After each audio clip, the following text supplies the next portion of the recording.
Everyone for coming to this regular scheduled board meeting. This subject will be sustained and running the flag. Allegiance to the flag of the United States of America and to the republic for which it stands, one nation, under God, indivisible, with liberty and justice for all. Thank you all for coming. Do we have any comments from the audience on non-agenda items? And I don't see the rest of the podium. So let's go on to corrections to the agenda calendar. I just want to discuss item E. Do I have a vote for minutes? Jay, sure. Item D is right, the right study. So we'll pull that ahead and talk about it. Okay, that's fine. Okay, I have a motion to adopt. Accept that. Move adoption. I'll second that.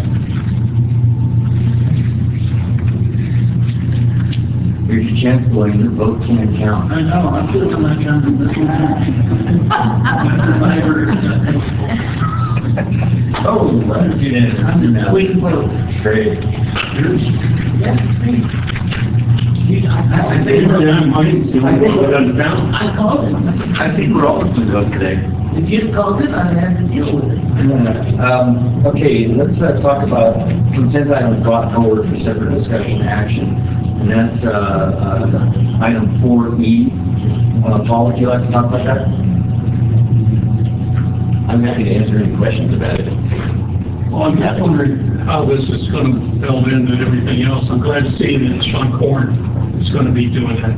And that's good because he's familiar with the program. But what sort of constraints are you going to put on? We don't have a plan yet for the water and the sewer. And, the inclination from the majority of the board is to not raise anything. So it's going to be constrained by that. I mean, does the board? That's not my intent. That's kind of up to you guys. And you're right, we don't have the latest plans to date, but we're going to provide all that information to them as soon as we can. But I'm assuming that through at least one workshop that we have with him and with you guys, there'll be some direction provided at that point as to what levels of CIPs do you want to see rates generated for, and do you want to see one that's completely unconstrained? But won't we have some feedback from staff prior to that in terms of structure or possibilities? I would assume so. Okay. When does this start? Well, we can start providing him data other than the CIP immediately.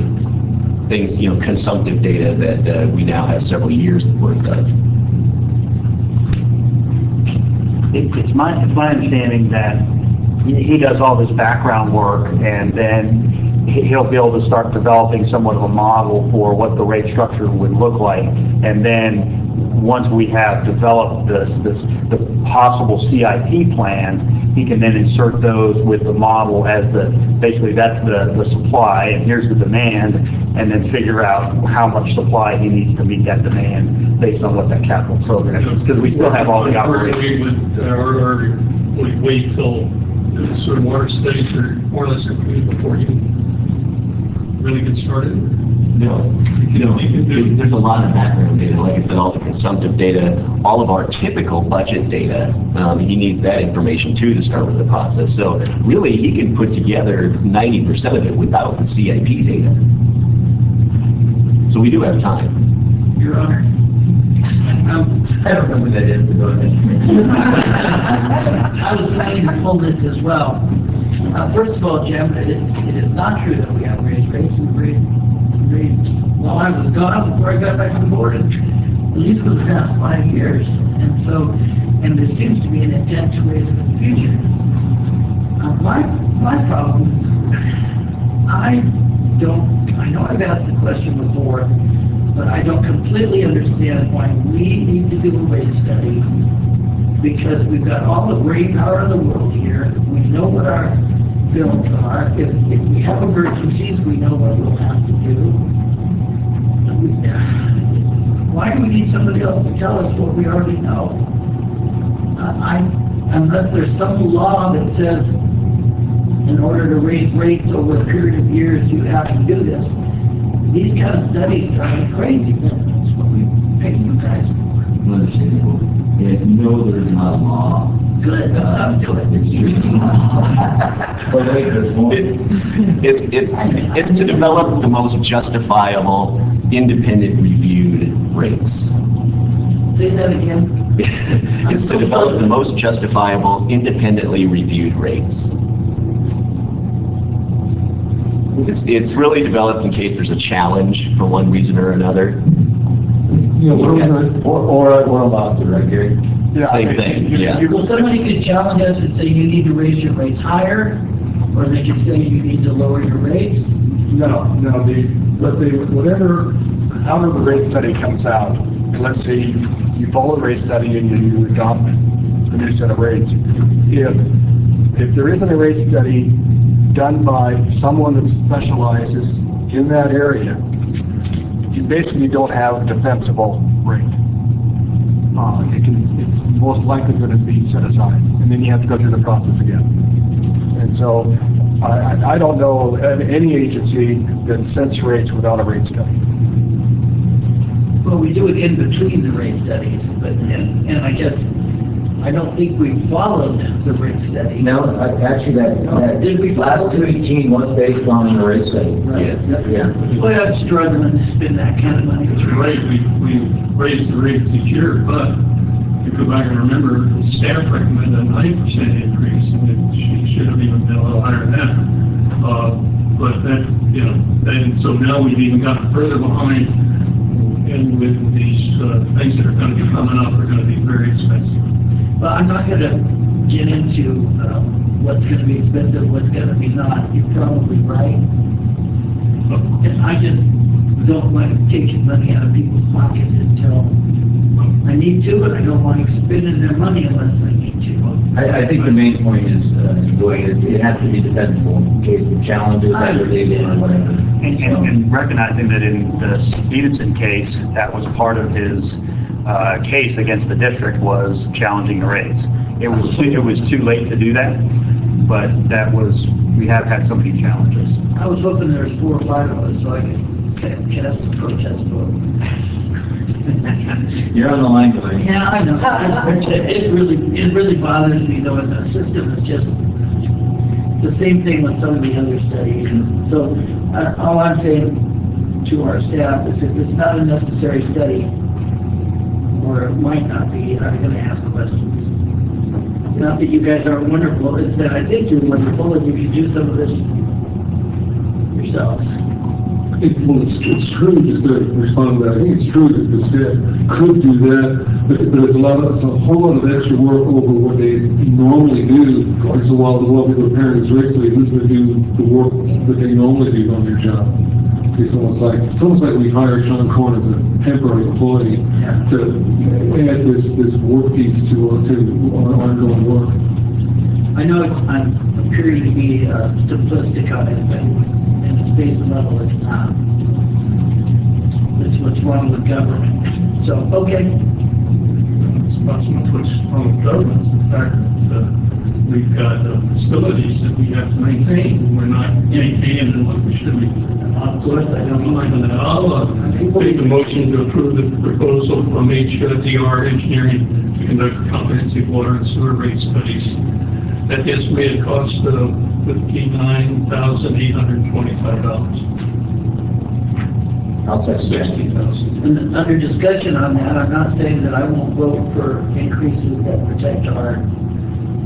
Yeah, that's a separate issue, and that's why I really didn't want to get into that. I don't either. I don't either. We always do, but I don't want you.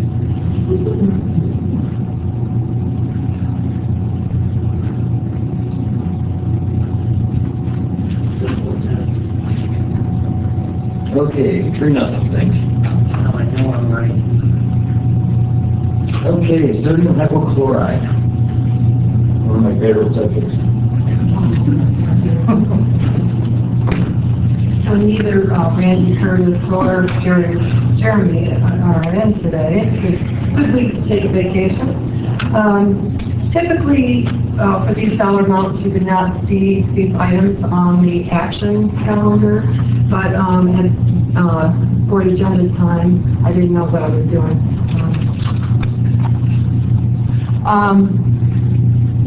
So 2 weeks ago, the board approved the bulk hypochlorite contract, and that was about a $100,000 contract.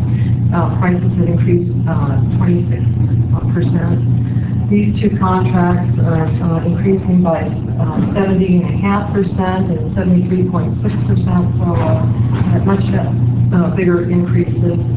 I'd say for the last 8 years, we have not had a lot of competition for these contracts. Oftentimes we'll just get one bid, as we did this year, just the one bid.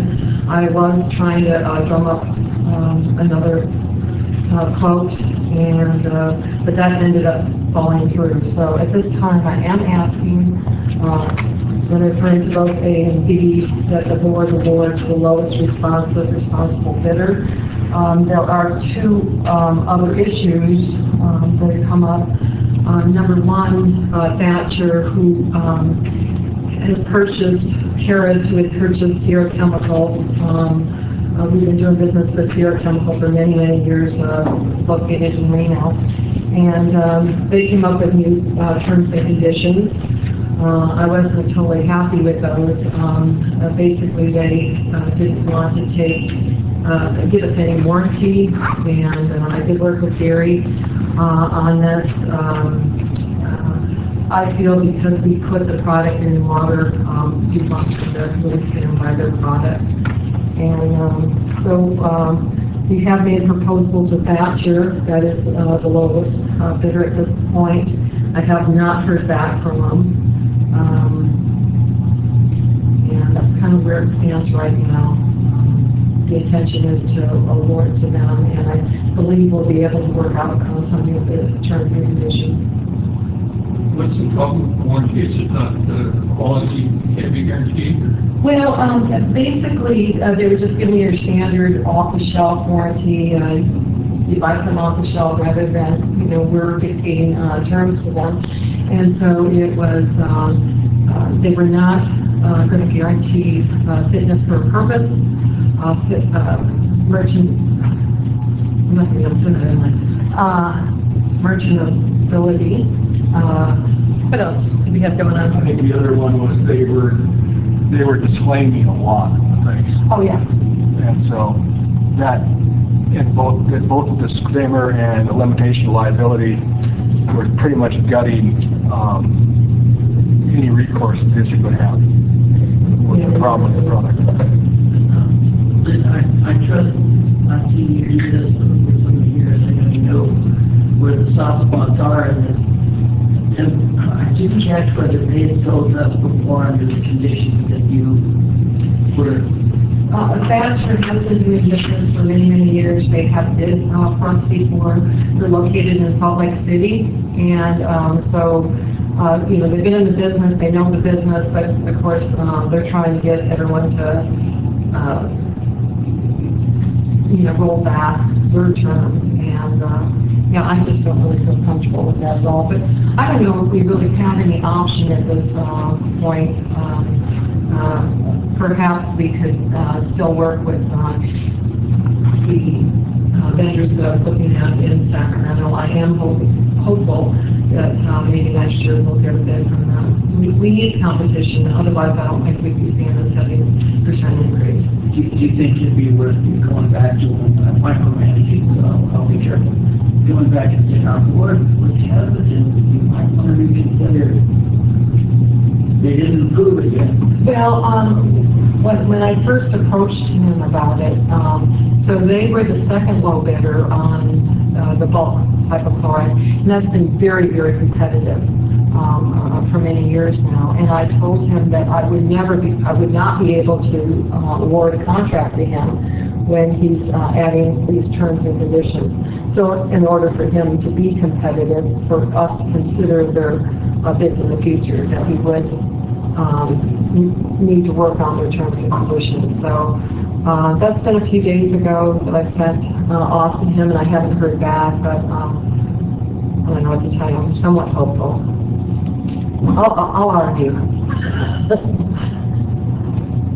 Can we approve this pending receipt of acceptable, warranty language for the staff? And I'd like to do a little bit broader because there's more than the warranty. There are a couple other items. Force majeure. Yeah, and so my suggestion was to use the language that's, we anticipated this would be resolved by this time. So what I would suggest, adding to the requested action is to, subject to district negotiating acceptable final terms. Okay. And do I need to make the motions two separate? Yes. Yes. Not three, but two. Okay. Yes, so not only they're raising their price 70%, they want to put down a foot and say, we aren't responsible for a whole bunch of junk. Okay, they must not want to sell the product too bad. Okay, under item A for They're not the only ones. under items A for board action, I move that we award the contract to the lowest responsible bidder, that's your company, California Inc., in the amount of $20,648.94, conditioned on our staff negotiating certain conditions. I'd say subject to the district negotiating acceptable final terms. Subject to the district negotiating final terms. Acceptable. Acceptable. What he said.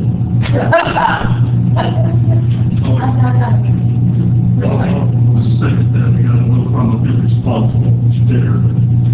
Yeah, I see what you meant. You want to do the next one?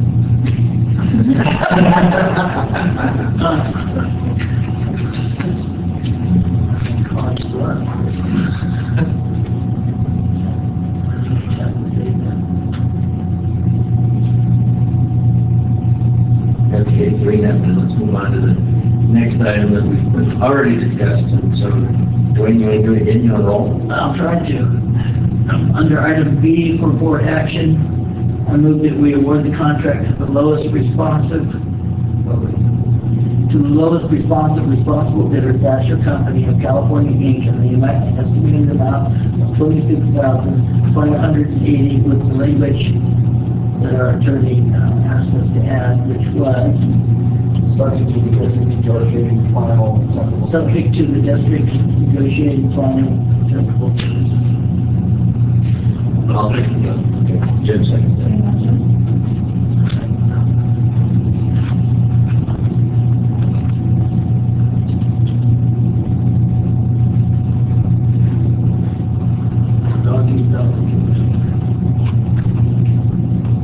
Okay, another 3-0 vote. So Jeff, we're buying more supplies.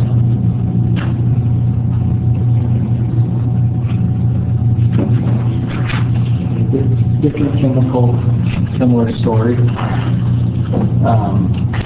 So in this one, this is the polymer purchase contract, and so what we do in 2016, we trialed several different polymers, and we awarded based on the best performance, best price to the district, factoring in performance and cost, and we gave that contract to Polydyne.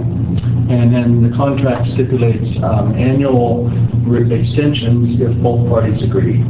So in February of 2017, we received a notice, all the customers of Polydyne received a notice that they were raising their polymer prices where contracts allow. And so in May of 2017, I reached out to them to find out, well, what will be the price, and we would decide if we want to extend. And they actually did not change the terms. They didn't change the price or terms, and said they were willing to extend as was.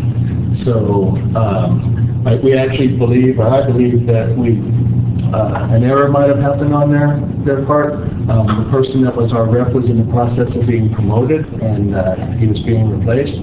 And so they basically extended the contract for another year, and the price was 75 cents a pound at that time.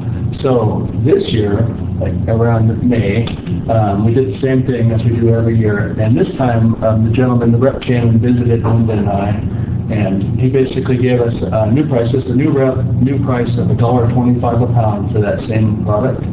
And then he gave us several explanations for the increases, and those included the raw materials were going up, the polyacrylamide, and the oil. It's made with oil, and so the oil prices were going up. Transportation costs were going up, as I said in the last board meeting on the other chemical. So oil costs for diesel, and the trucking issues with new DOT regulations related to driver logs and things like that. And it's particularly hard in California for transportation. So freight costs are going up on everything. But then the other one that I actually think is a big driver here is competition for this product in the with the industrial sector, which is namely the fracking industry for oil, extracting oil from the ground. They use this actual chemical in that process, and fracking has been on the increase with the current administration stance regarding the environmental concerns related to that. So we have a lot more competition for the same chemical from the industrial sector, which is not the same as the municipal as far as locking down prices long term. They were basically just passing these prices along. And so this was the guy's basis for what has happened in the world. So what we did is we reached out to the other person that we've had a long-term... I'm just going to interject in here. It was a 67% quote that you'd given us, which got our attention. Yeah, and so we weren't just going to roll over and propose to you guys that we just accept that based on that. So I reached out to the other company we've had a long-term relationship with that supplied the same chemical, and they were the second place winners in 2016. Their product actually performed 7% better, but cost 11% more. So in net cost to the district for what we use this for, they were second place. But we thought it would be, we had nothing to lose in reaching out to them. And then we discussed this issue regarding the transportation costs, and if there was any float in the pricing based on the number of totes that we order at a time. And so we found that there was. And so we could order, we normally order 6 totes, and it's a 2,300 pound plastic totes. That's how we get it. But if we were to get 12, the price dropped, and if we were to get 16, the whole truckload, it would drop even more. And so we got better pricing from them, so we reached back to Polydyne and asked them about the same thing. Well, what if we ordered larger quantities? And we got new pricing from them, but not by much. And so in the end, after all of this, the other product, the other manufacturer is cheaper to the district. They're 2 cents different per pound, but it performs 7% better. And so we're recommending that we go with that. That's actually that's kind of an easy decision. It's cheaper. But I also kind of like that we didn't just roll over with this price increase from the other one. They were approaching us. The guy kind of came with a theme like, well, we have 85 to 90% of this market, the municipal market, and there really are no other viable sources for this product. And so I think they were actually kind of testing us to see if we would just accept an extension at the 67% increase. And so we didn't. And so I think it kind of keeps everybody a little more honest. We do have some competition for this chemical. And so now we'll withdraw from the one company that we've been with for several years. And next year, so what we've done in the meantime is we finally had available budget, and we're needing space on the PO for the chemical. So what we did is we spent all the money. We stocked up. We ordered 6 more totes, and we have about 14 totes on hand now. So we bought all that we could buy under the contracted price of 75% cents per pound. So we're coming into this next fiscal year with a lot of stock on hand, and that was a good deal. So now what we're proposing is if you approve this agenda item, we're going to budget for 4 loads of the 12 totes that gets us the better price. And I actually don't expect that we'll probably use all that in this coming fiscal year. We're coming in with a load on hand, and it's a little more than we we might have needed anyway. But next May, when we do this annual auction, and I reach out and get pricing from both of these companies, if we find that the prices have continued to increase, we'll stock up again. So at the end of this year, it'll be just a better deal.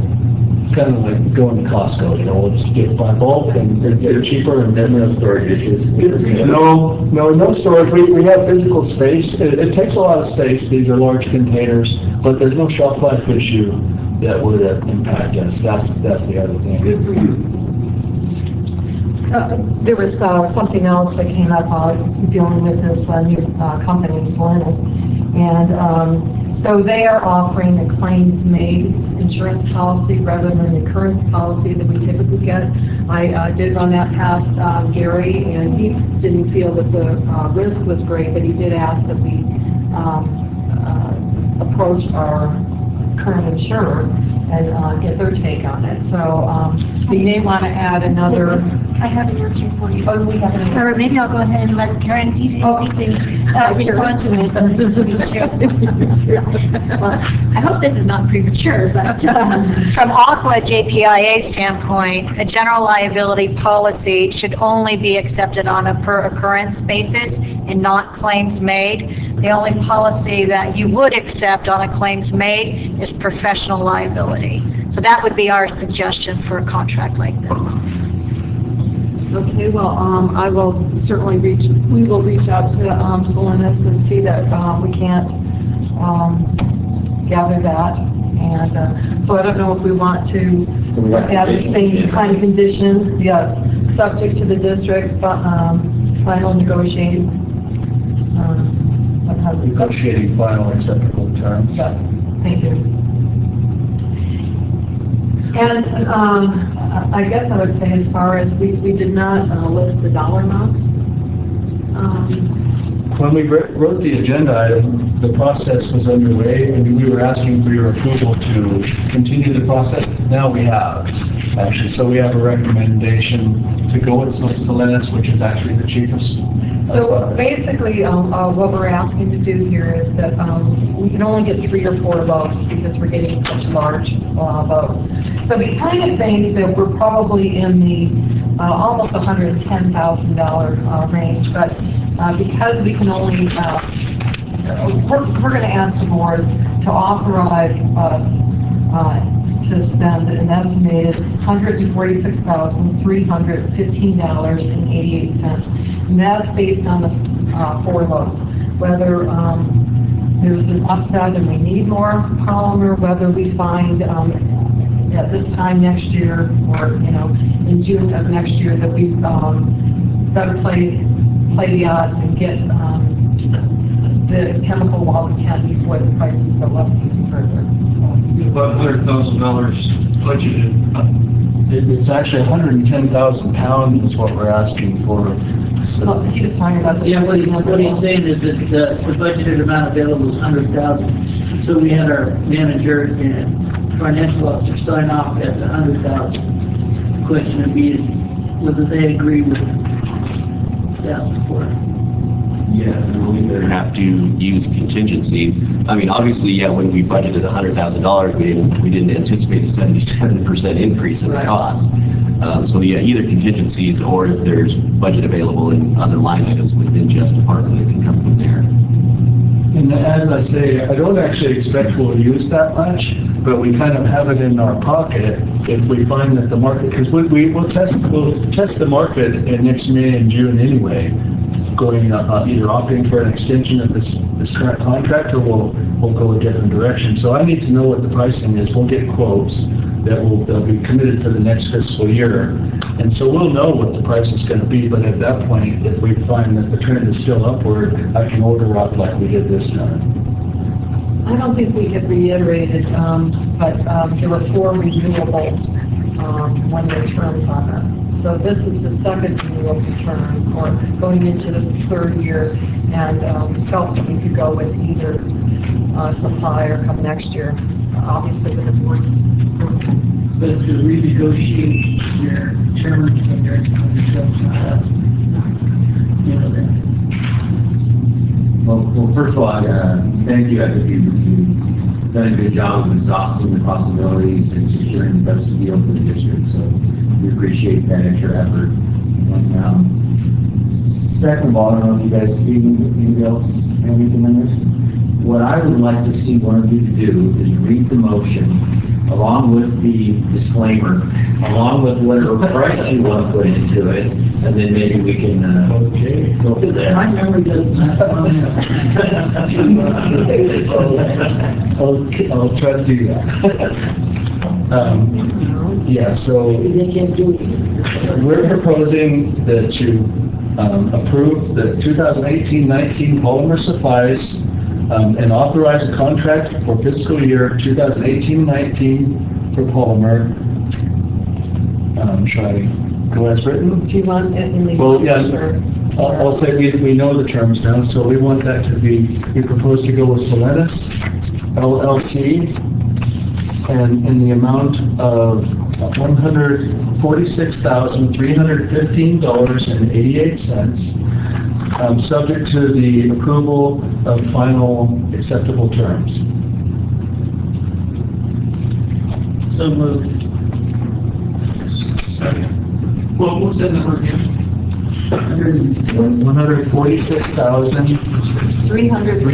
$146,315.88. Almost the amount of that rate that.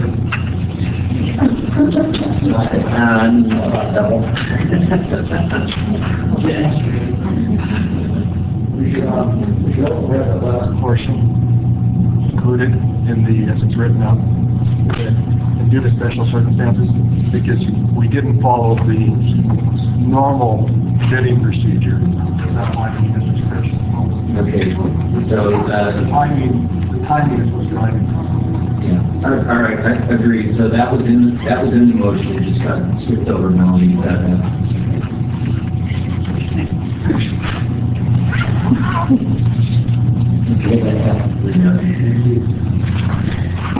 I think I gotta buy some more chemicals in this one. Oh, no, we don't. Nancy, what are refreshing changes?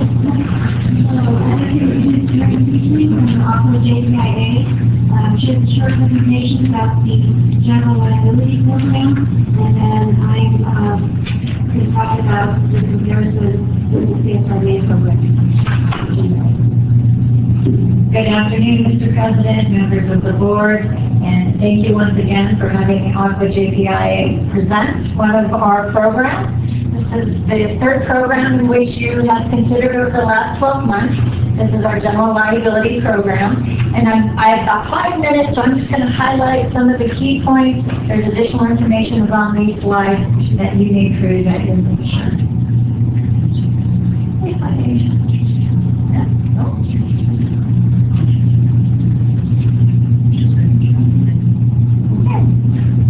Start with questions.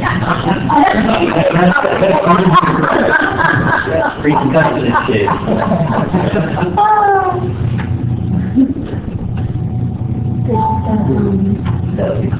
That goes to ADJOURNMENT, so maybe this one just goes to. Okay, yeah, Nancy figured it out for us. Thank you. All right, just a few highlights. Our organization is coming up on its 40th year anniversary. In fact, we are one of the oldest joint powers insurance authorities in the state of California. We were born in 1979, and there were 2 other pools that were created in that point in time. One was the county's pool, with CSAC EIA, and one a very large municipal pool that is housed in Southern California. And I highlight this because pooling in California really didn't start until the mid-1980s. So the water and wastewater agencies were on the forefront of a trend that is really now absorbing all of the public entities here in California. So back in 1979, we started with 73 members. We're up to 317, and that is smart growth, and that is why we're here today to talk to you, a very stellar organization that we would like to also have in our group. And we had another very fine organization join us just on July 1 as well. And I highlight that because when we get into the financials, that's important because smart growth is important not only for each individual member, but for the pool as a whole. Alrighty. So today we're talking about the general liability program. And the Joint Powers Insurance Authority first pools $5 million of losses within the entire organization. So each 317 members share in proportionate share of that $5 million. So we're self-insured up to that layer. And that's unique because in 2017, we were actually at $2 million. You might wonder, well, why did we take on that additional risk? Well, it's twofold. One, our members are so strong in their risk management efforts that our losses continually are less and there's lack of development. So not only are we not having the losses, those that we do have are just not developing to those high dollar claims. And in that regard, we were able to absorb that additional $3 million. And one of my jobs is to go out to the reinsurance market to negotiate pricing on behalf of 317 members. And by absorbing that additional $3 million for our own organization, I saved $1.5 million that first year and another the second year. So we were already at that fully funded layer within a very short period of time. So as we were talking about contracts, in the general liability program, there's a variety of coverages. And those coverages you have available to you for a loss, for every single loss that comes through your door, up to $60 million per loss. And that means all your members as well have up to $60 million per loss. That's not a shared limit, that is your own limit. And when Nancy highlights some of the other features in your current program, I think that's a distinction that you will see. Again, I do go out to the reinsurance market up to the first $30 million, and then we have excess coverage above that. And what that means is the reinsurers take our memorandum of coverage, which is very unique to our organization, and reinsures it. So whatever we say we're going to cover, the reinsurers say, yes, we will cover those on your behalf as well. And in terms of coverage, I know this is an area that actually most of our 317 members are keenly aware of this first coverage element of inverse condemnation. That sets us apart from almost every pool in the state of California. There are a few city pools that provide this coverage, but on a limited basis, certainly not up to the $60 million per occurrence. But what I've seen in the water and wastewater world, those pools do not provide this coverage. This is very near and dear to our board of directors. We discuss this every so many years because it's a costly item. These claims are very expensive. One, there's expert fees that tend to be extremely high. And if we lose a inverse case, the plaintiff's attorneys are awarded their fees. So there's a lot riding on this type of claim. But our board has consistently said, no, our members need this coverage, and therefore we are keeping this coverage. So I can assure you, this particular element will not be going away. Some of the other unique items is we cover subsidence.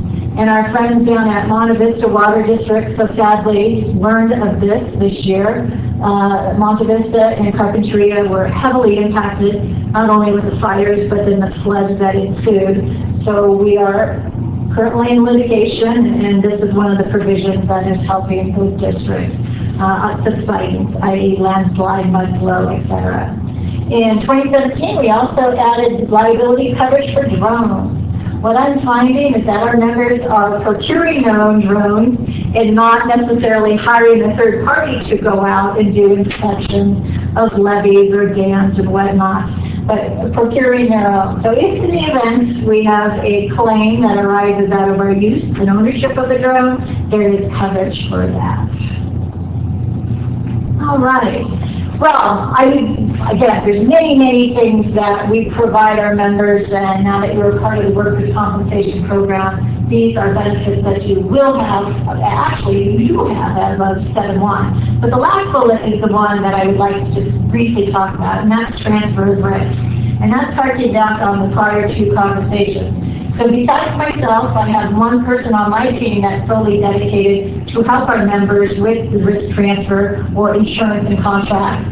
She reviews upwards to 2,000 contracts a year to assist our members. And when we get into really difficult contract negotiations, and it tends to be around construction, In fact, Placer County Water Agency had a contract which we helped.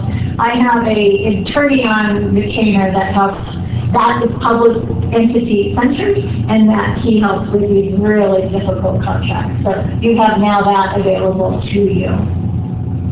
All right, well, going back to smart growth. Smart growth is we vet our members as well as you are vetting your JPIA. And because of that, we've been very financially stable, viable, and I will say successful. So in our almost 40 years of existence, we've given back over $45 million to our agencies.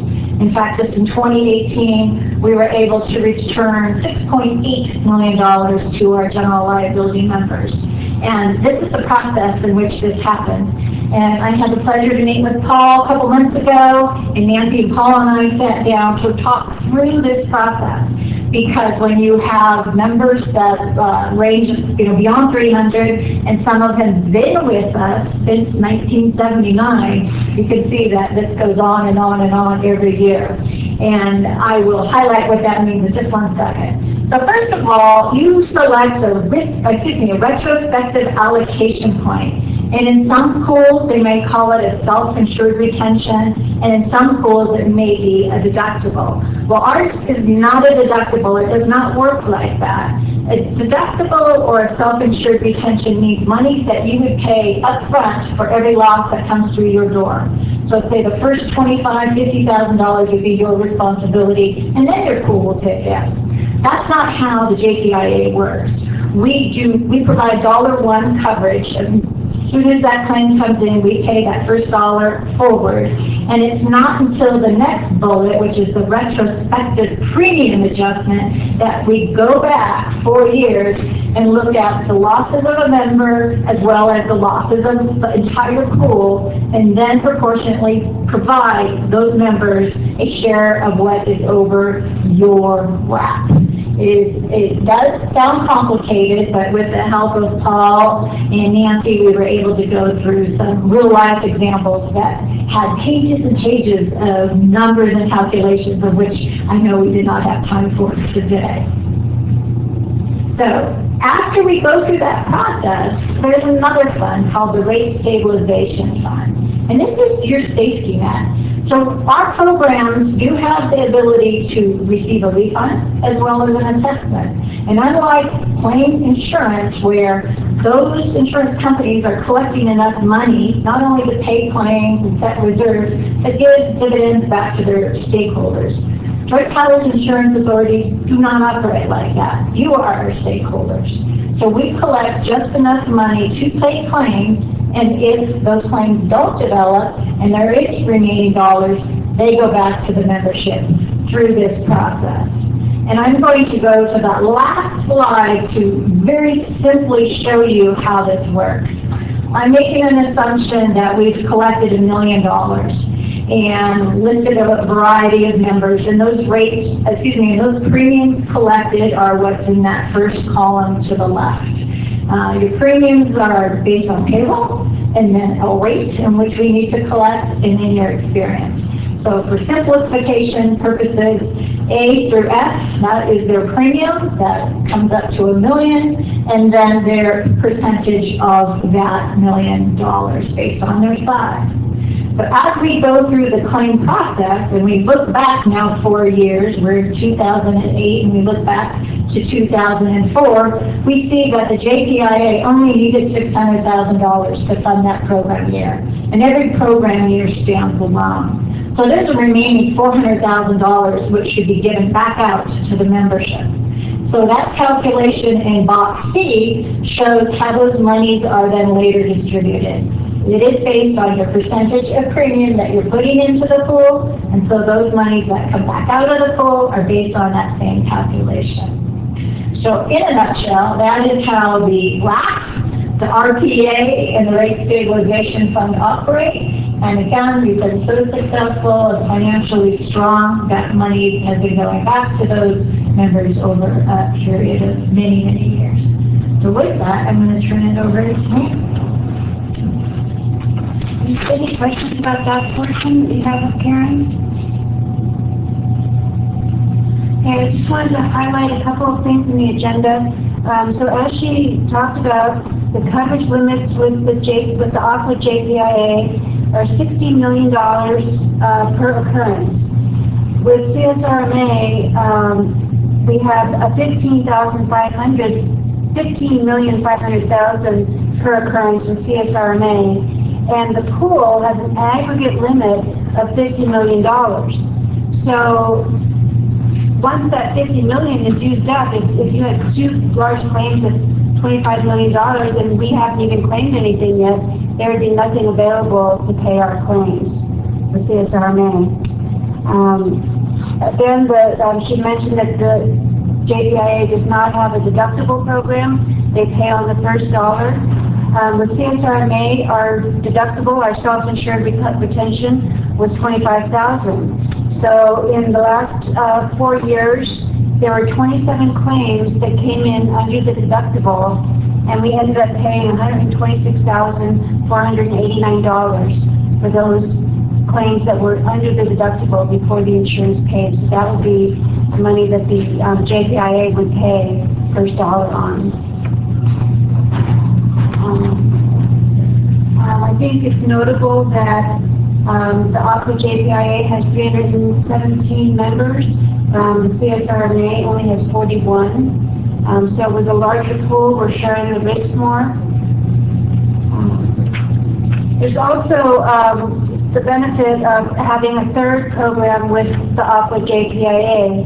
So right now with 2 programs, we get a 2% discount on the workers' comp and on the property program invoices. When we add the liability, we'll get a 5% for having 3 programs with JPIA. So each program will have a 5% discount. That ends up with a savings of $18,266. The premium for the JPIA is higher, but by the time you add those or reduce the discounts into it, the difference is only $5,570, and you're getting $60 million worth of coverage for each occurrence. So I think that the broader scope of coverage far exceeds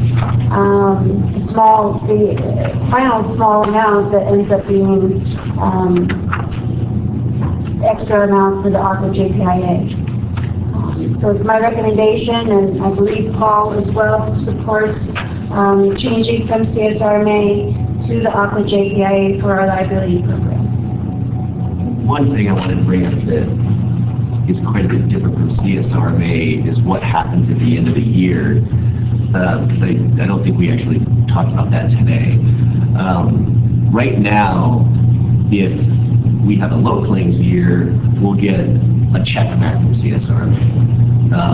If we have a high claims year, we owe more money. And so it's constantly, up and down, and so it creates a little havoc when you're budgeting for the program. And that's what will go away with this program, because the increase or decrease will flow in and out of the rate stabilization fund that's set up with this program. And so that it'll help create more consistent budgeting. And then every 4 years, well, it'll be a rolling. Yes, right. And then at some point, when you reach 50% of your deposit premium, Yes. Then you can get the refund back or be billed. So. And that is true, and from what I'm understanding, from the 40 years, we've never assessed the membership, i.e. the claims haven't been so egregious and plentiful that we were not able to fund with the monies that we had available. I believe that for the initial 4 years, we're still going to be subject to the program years that we were with CSRMA, so we'll continue to get dividends back or charges, I guess, either way, during these indefinitely until those program years close out with CSRMA, so that both programs are going to end up running concurrently. I've been attending the meetings once a year, come back with that big binder full of information. Anybody's ever looked at it, but there's a lot of data in there, and in fact, a lot of the things that are covered at the meeting.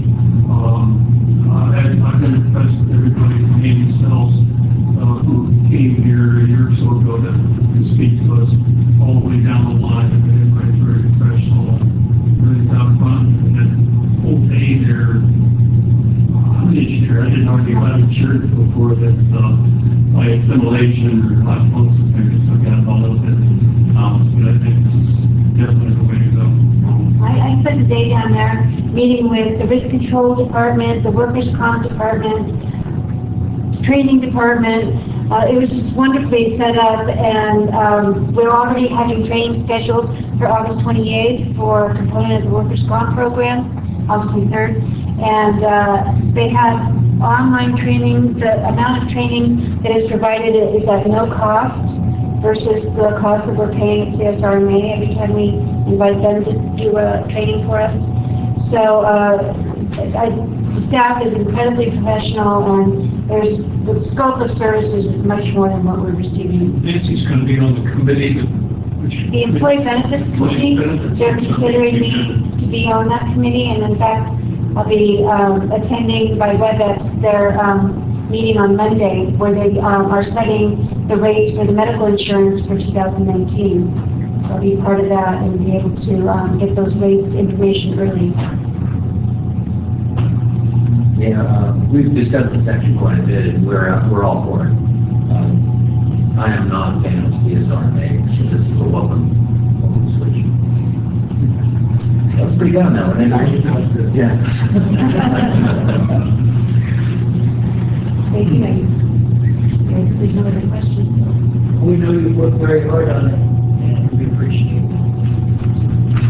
It's been a pleasure to be here 3 times to discuss our programs and work with Nancy, and her team is very proud of what we do, and we look forward to the long relationship with STPUD. Karen's been wonderful. Workers' comp and property, I understood. But getting to the liability, and it was like a deer in headlights, and she was so patient answering all my questions. So. Are you the go-to person that our people call when there's an issue or with I am. I'm the Director of Insurance Services, and I have a variety of teams that I'm responsible for. So if not me, I deal with all the negotiation of the insurances. I have all the loss control folks, the underwriting, the member services team, which will help with all the issuance of your certificate of insurance and contracts as well. The only part I don't have are the claims teams, and we do have, and I forgot to mention that it's an in-house claims division, so all of our claims will go directly to the JPIA to be handled in-house, and so we'll be calling dedicated claims representatives anytime we have a claim. It's not the black hole we had over there. Right. No, it's not. And, we also have an in-house employment practices liability attorney that assists with the HR questions, and at times will help put strategies together before issues arise. And he also attends the mediations on our members' behalfs. It's interesting when you look at the data and the claims, the amounts for the claims have gone down over the years, and they attributed a lot of it to the training programs that have been developed all around the state. I was really surprised when I went down there and they kept mentioning, we have training for defensive driving, and apparently that's a big loss for the JPIA, and I can't remember the last time we had a vehicle accident here. Our drivers are extremely safe, so it was kind of an interesting question for me. Well, thank you.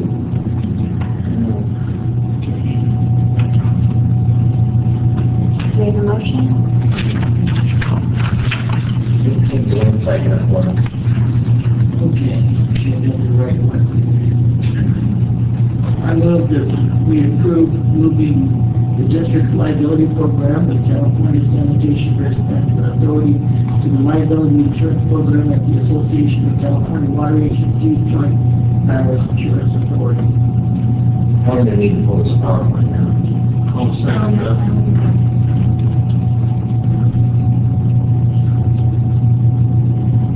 I lost my writing. Do we have a second on that? Yeah, Jim second that.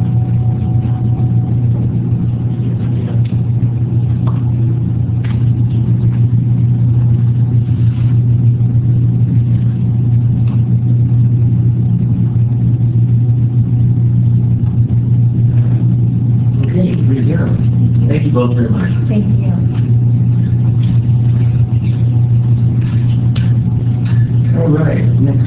we have 2018 water and sewer system improvement projects with Julie. Good afternoon.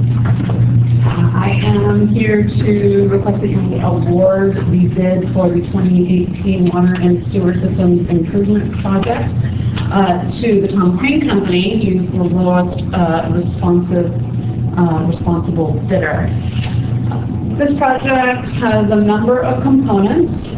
We've got the 2018 fire hydrant installations down in Miners, which will include the installation of 17 hydrants and 5 water valves in the Miners neighborhood to help us meet that 500-foot ideal spacing within developed areas, and will allow us to facilitate the shutdowns that are required for the fire hydrant installations in that neighborhood, because we're dealing mostly with 4-inch asbestos cement lines.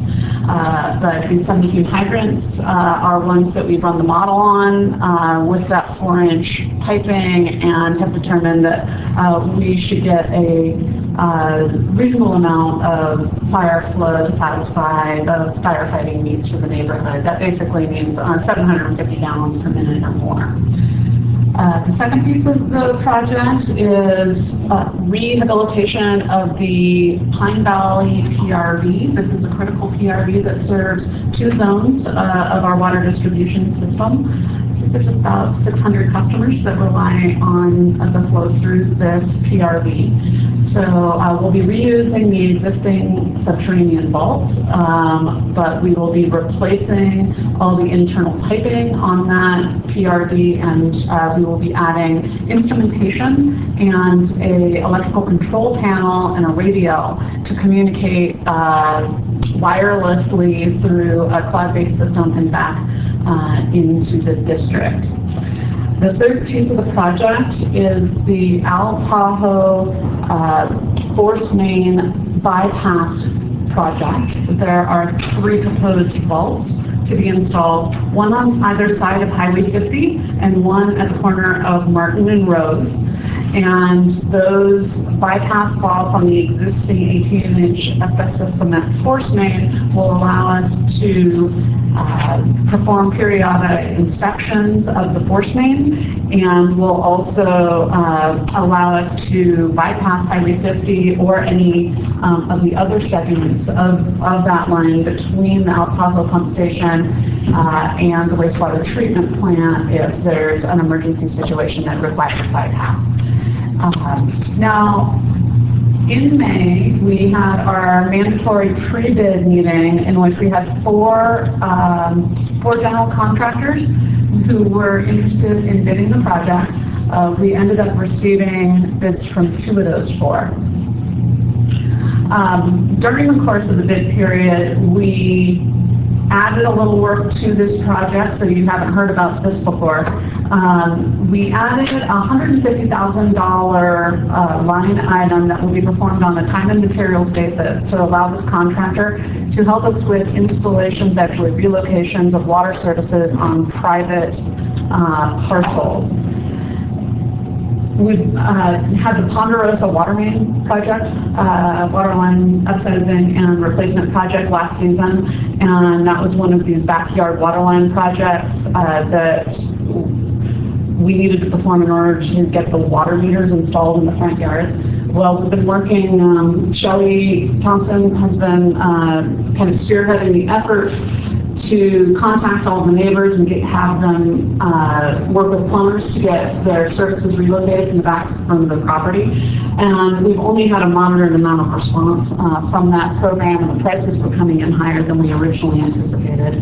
And so we decided it was worthwhile to go with this other direction and put a line item into this bid that will allow us to do the relocations with our own contractor, and those would happen in 2019. And then the last thing that we added to the bid during the bid period was 2 added alternate bid items for the Tahoe force main piece of the work to allow us to collect bids from the contractors in case any of that work needs to be performed at night. The work was very close to Highway 50. We're in the process of obtaining our encroachment permit from Caltrans. We don't know what sort of stipulations they'll put on us for that work. And then also one of the vaults needs to go into the driveway for the fly fishing shop on Highway 50. And so we'll be cutting off their normal driveway access. So we'll need to be having some discussions with them about, you know, when they can accommodate the work and how we would provide access. So we decided it was a good idea to have this alternative to be able to perform that work near Highway 50 at night. And so we added 2 added alternate bid items. With the 2 bids that we received, we did not consider those added alternate bid items in the award of the bid. It turns out it wouldn't have made a difference, but I just wanted to mention that, you know, in determining that Thomas Hayne Company was the low bidder, we were looking at all of the bid items added up with the exception of those 2 added alternates. The award, however, is we are going to request that you go ahead and award those added alternate bid items. But that is not how much we expect this contract to ultimately cost. We will only charge against one the bid item that pertains to the work that's actually performed. So if we only do day work, we will back off the night work bid items at the end of the project. If we end up having to do the Highway 50 work at night, then we'll back off the day work bid items at the end of the project. But we decided it made the most sense to go ahead and request that you award the entire bid, if that makes sense. Are there any questions? That was kind of a lot of information to throw at you. That Tahoe pipeline is very important. How much of our total flow goes through that pump station? Well, it serves roughly a third of our service area. I'm not sure exactly how much of the flow. I suspect it's actually more than a third of our flows based on the area that it serves. And which street was it in Myers? Which one? Oh, for the PRV replacement? Or the fire hydrants? Oh, so it's the Myers area that is kind of north and west of Highway 50. So from the golf course to Lake Barron and Highway 50. So that neighborhood there. Got it. It's a Tahoe Paradise neighborhood. I forget which number it is. And then when it comes to the trout business, what's the longest we can delay on that? Because I know their business is all summer. Yeah, so we have opened the communications with the owner of that fly fishing shop just to see, you know, what are your hours after Labor Day? Because one of the stipulations we put in the contract is we couldn't start until after Labor Day, but I think actually the fly fishing season might pick up at that point through the end of whatever the fly fishing season is. And so he said basically through the end of October, he's 7 days a week. So there may be some opportunities if we contact the adjacent property owner, because their driveways are actually connected, and see if we can reroute the fly fishing shop's traffic through the adjacent parking lot. So we're hoping that'll work out.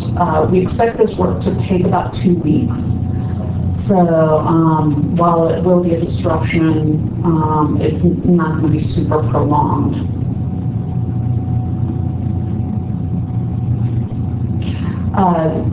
To that discussion, when you look at the numbers that we got for the night work versus the day work on the 2 bid items, the incremental cost of performing all that work at night is about $50,000.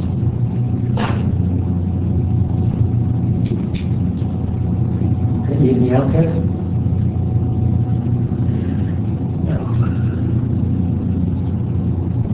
Motion. Sure, let's do that. On the item, the 2018 water and sewer system improvement project, I move that we award the project to the lowest responsive bidder, Thomas Hayne Company, in the amount of $1,619,570 and waive the minor deviations. I'll second that. I just have one more question before. Well, I'm not sure when the Highway 50 project, whether they've done that spot or not, or are going to do it, but it'd be a good time to do it with them. Yeah, and that's really what accelerated the implementation of this project, is that they're supposed to be coming through next summer past this location. So we want to get the vaults in place and a temporary bypass line so that if they come through and damage the outfall force main in their work, that we're prepared to respond.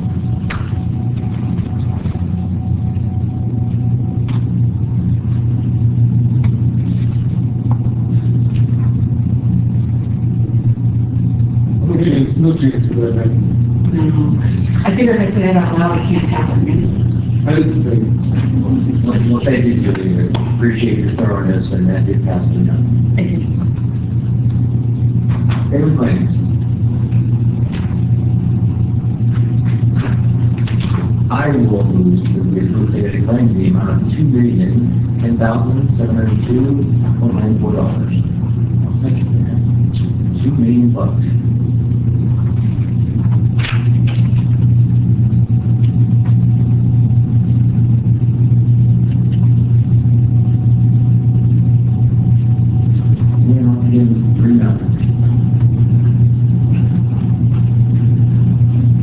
Okay, do there any standing and AD-HOC reports?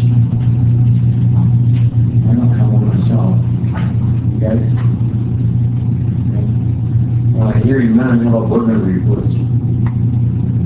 Just have something of interest that I read in the Tahoe News, and that's that the Board of Supervisors voted to put two things on the ballot. One was, I can't remember if it was to go to 12 years of service. They were going to get rid of their term limits. Right now, they're only 2 terms. Get rid of term limits, and the other is to get rid of all the elected positions. Other than sheriff, there's something else. Maybe auditor. DA and assessor. No, they want to pull in the auditor, and they want to pull in all these other clerks and. That would be a good change. And it would change I'm not sure if they would stay with the charter of the whole different type of government or not. I can't remember, but the county is ungovernable for that reason, and also because we're such a bifurcated county. There's so many different needs and so many different parts. On the other hand, it's nice to have independent people, but it's just unfair. I'm not sure giving people lifetime spots. Okay. All right, well, we can move on to, I guess, the DORADO County Water Agency. Is there anything going on with that? Just a couple things. There is no July meeting, so it would normally be July 11th, so something. The next meeting is August 8th. It is here in our boardroom. The August meeting is typically here, so August 8th, 10 o'clock. Is the Eldora County Water Agency meeting. And then we still haven't nailed down a time for Ken Payne to come and visit us and talk to us about the support program for the water players this year. So we sent him a couple dates, and so he'll be pursuing that with you. No, this is the Eldora County Water Agency. This is Ken Payne, the general manager. He sent us some dates. We picked 2, sent them back, and he hasn't responded, so I don't know. Okay. Yeah. So that's just an update really for us and our staff. So we'll need to be meeting with Lynn and John, and folks who put our projects together. But it's a little different program that's been running the last number of years. So you want to come up and tell us about it. So that's it for the Eldora County. Okay. The timing that day, that would be the day we're going to have program over in Alpine County. No, you're jumping ahead. What we've done is we've decided to keep the post-summit meeting, in Alpine County as advertised. We sent out a bunch of invitations on the 22nd of August. So, like I said, we plan on talking about this under some of the reports. So it's not on, we didn't move that meeting up till by state. I mean, that was the idea of what we said the first time, but when they changed. Right. What we decided to do associated with that was to have we're going to send invitations to the delegation, I think the state and federal delegations, to offer them if they want to do a private tour, either during that summit time period or any time really. If they want to do a private tour with us, just to contact us and we'll make it happen.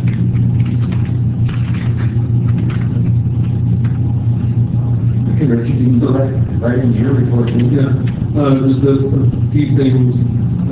The next public meeting on our PCE project, the Southwest PCE cleanup, is now August 8th. We set it for August 1st when we found out that the person who runs the AD equipment, who basically saved our bacon at the last meeting because he sort of casually walked in and the other people were trying to do it from the restaurant across the way in the last 5 minutes, kind of working. He was on vacation the week of August 1st. So Shelley arranged it that they agreed that we moved to August 8th, 6 to 7:30 in the council chambers, and that person who runs the equipment will be there to make sure the live streaming works. We had about 30 people watching it at home live, so we thought that was important, the average that we moved that meeting. So it is now August 8th. And everybody involved has agreed that they can meet that meeting. And remember, Mohan was actually making part of the presentations that day, not just sitting in the back of the room and answering questions at the end. So they're front and center on this program. What time is that? The picture starts at 6 o'clock, so we'll staff to get in by 5:30, so it's scheduled for officially from 6 to 7:30. Melanie, as we get closer, we'll see if we have more than 2 board members that want to go. You might need to notice that. Okay.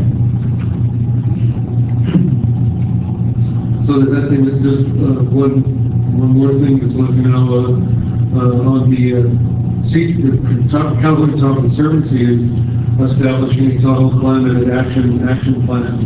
That's their plan, and we've been invited to participate. So we'll be attending the first meeting probably in August sometime, just to see what they have in mind.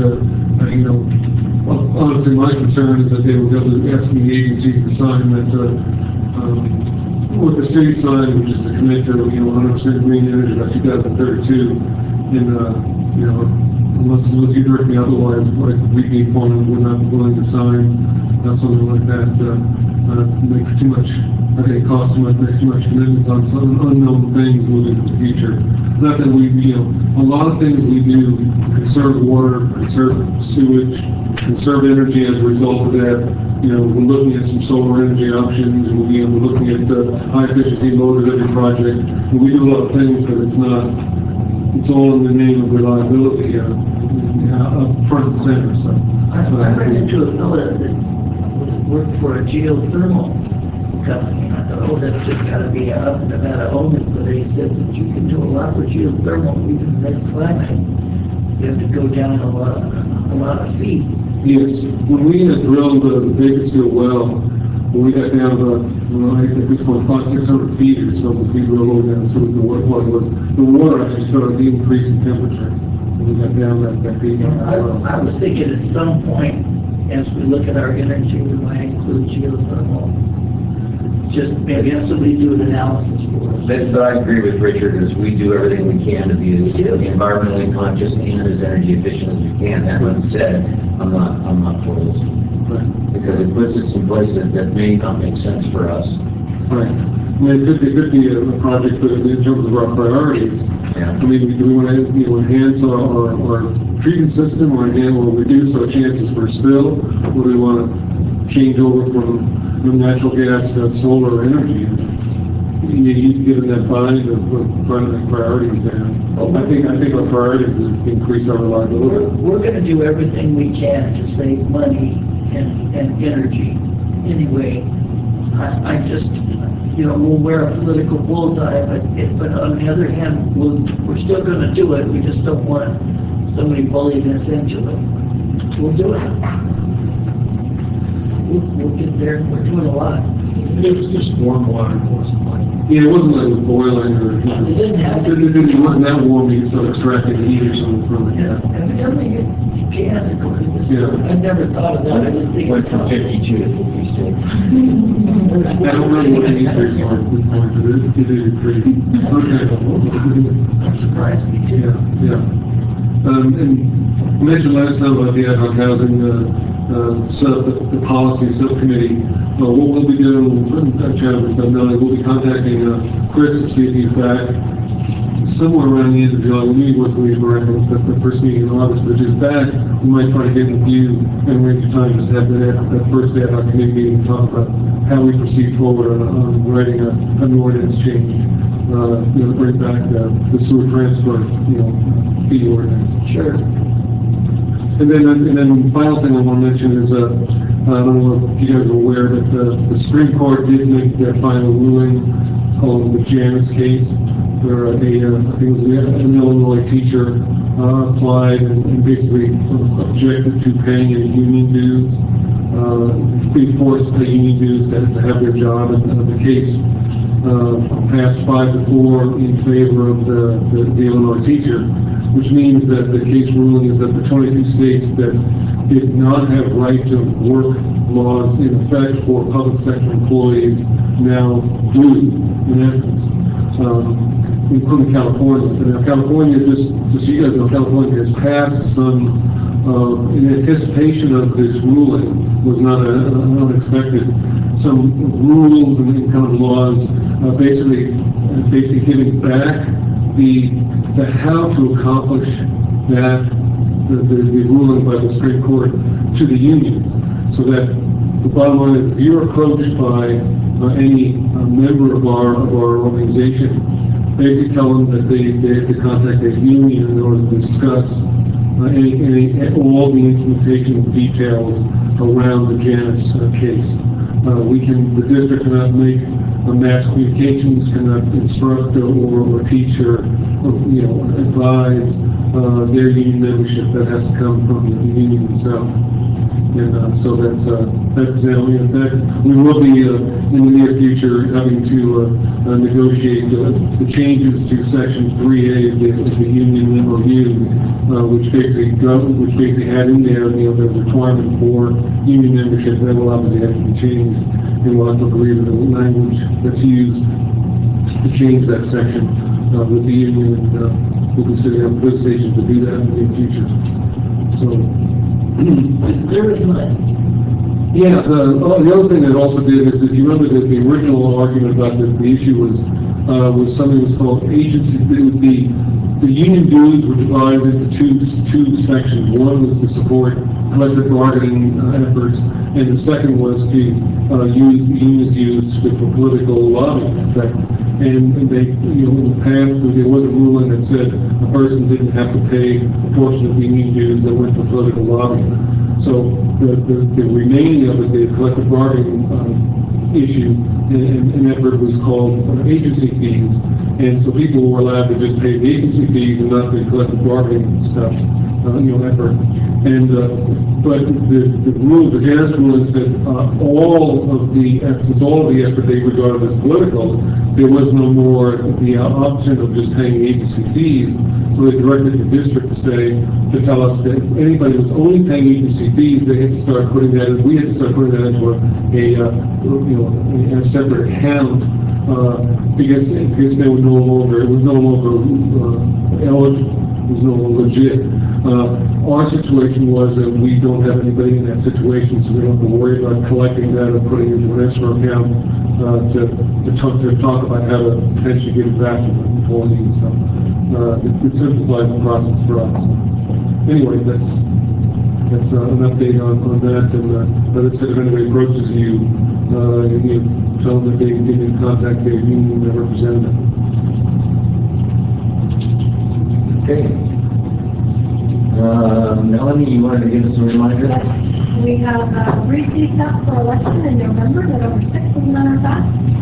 Those seats are Jim Jones, Chris Sutton, and Dwayne Wallace.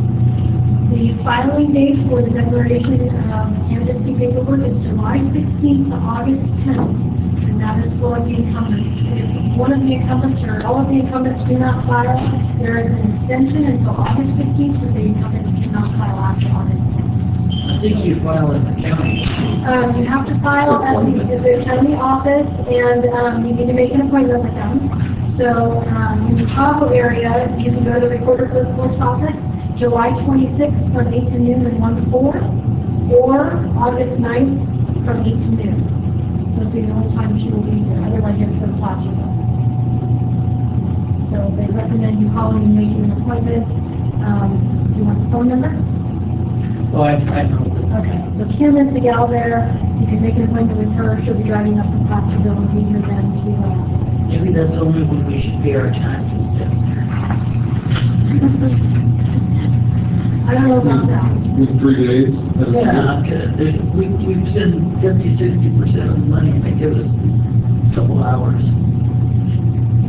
I just on my horse today.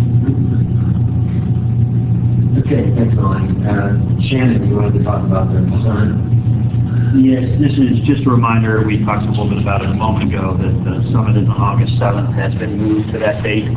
We'll be, as information solidifies around that, we'll be sending out information for you, requesting who wants to attend, and setting up, as we've done in the past, a shuttle to wherever they're, from here to their shuttle locations, probably taking the shuttle from there. It's at Sand Harbor this year, so we'll be figuring out our details and working towards that as the time approaches. The Heller staff is running it this year. Yeah. And how many invitations do we have? Well, I got one with some. Can't remember it. Do you guys get an email invitation? No? I think the only time they limited the number of people who could attend was when the president came, when President Obama came, so. I can't remember. I don't remember getting. Well, that'd make our life easy if they didn't invite you to the board. Well, you're invited. Yeah. I think the district received an invitation. You're definitely invited. It's just that we're not limited on the number of attendees. So if you have people you want to bring, I think will probably be enough room to work them into our shuttle. Assuming it's a reasonable number. Did you go? I think I've gone and I know the city council can't either. Well, we're gonna do the thing down at UDR the day before, the day after.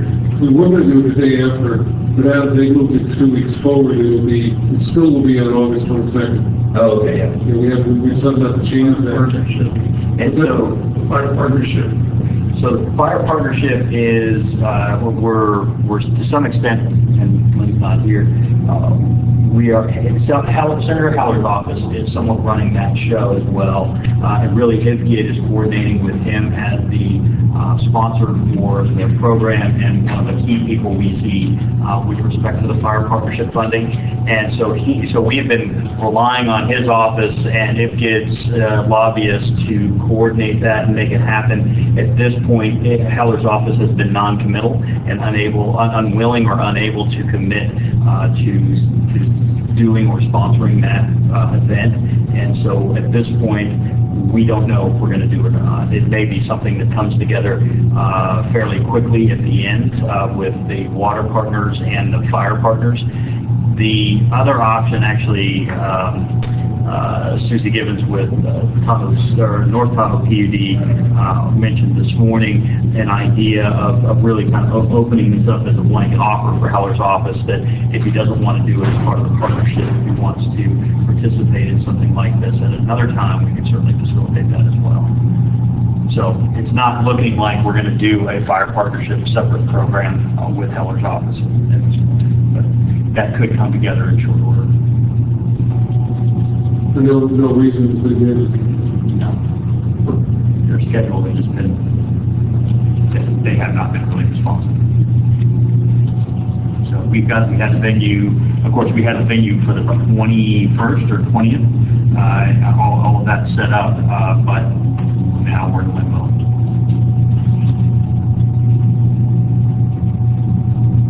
What was it? All right, so you covered what you wanted to cover on the Diamond Valley Ranch thing also? That's all I wanted to cover. We did have one conversation during lunch today about the ad hoc committee for the Alpine County contract negotiations, and wanting to schedule a time with the ad hoc committee to get together and talk about it prior to that event.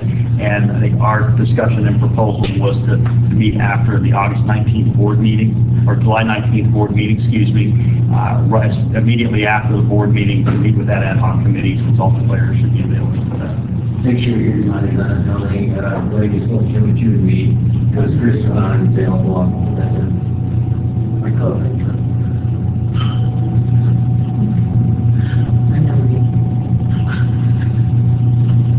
Okay, anybody got anything else?